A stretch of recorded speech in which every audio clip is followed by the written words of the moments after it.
Hello bachcho, let's see the question, and the question said that let p equal to 2520 and x is equal to number of divisors of p which are multiple of 6 and y equal to number of divisor of p which are multiples of 9.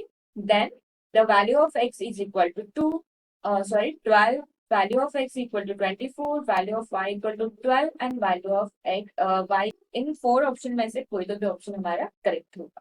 तो हम वो कैसे solve करेंगे फिर? तो सबसे पहले हमको पता होता है जो n होता है, मतलब जो p है, उसको हम कैसे लिख सकते हैं। सपोज n होगा हमारा कोई नंबर, तो इसको हम प्राइम फैक्टर के फॉर्म में लिख सकते हैं, जैसे p1 raise to a, p2 raise to b, p3 raise to c, so on, ऐसे हम लिख सकते हैं।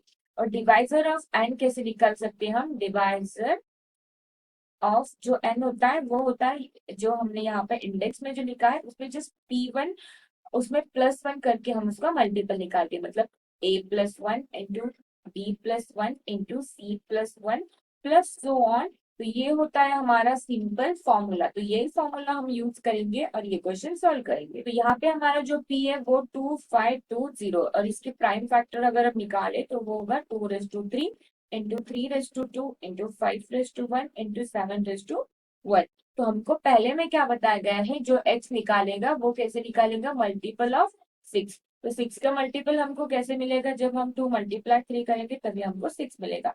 तो ये सब फैक्टर्स में से हम क्या करेंगे, 2 मल्टीप्लाई 3 मतलब 6 हम कॉमन ले लेंगे। तो हमारे पास क्या बचेगा यहाँ पे? 2 इंटू 3 इंटू 5 इंटू 7 तो कैसे बोला था हमने, कैसे निकालेंगे हम? उसमें +1 कर करके। तो मतलब हमको यहाँ पे x कैसे मिलेगा? x की वैल्यू मिलेगा यहाँ पे 2 के रेस टू पे 2 है, मतलब 2+1। यहाँ पे 3 के रेस टू में 1 है तो 1+1, 5 के रेस टू में 1 है तो 1+1 एंड 7 ऑल्सो 1+1। तो ये सॉल्व करेंगे, ये होगा 3 मल्टीप्लाई 2 मल्टीप्लाई 2 मल्टीप्लाई 2, तो दिस इज इक्वल टू हमको x की वैल्यू मिलेगी 24। और सिमिलरली हम y भी फाइंड आउट करेंगे। y के लिए हमको क्या बताया गया था? y इज इक्वल टू कैसे निकलेगा? मल्टीपल ऑफ 9 से मिलेगा। तो फिर से 9 कैसे मिलता है? 3 मल्टीप्लाई 3 करके। तो फिर से हमारे जो फैक्टर्स थे तो उसमें से हम 9 कॉमन ले लेंगे। तो 9 अगर कॉमन ले लेंगे तो हमारे पास क्या बचेगा?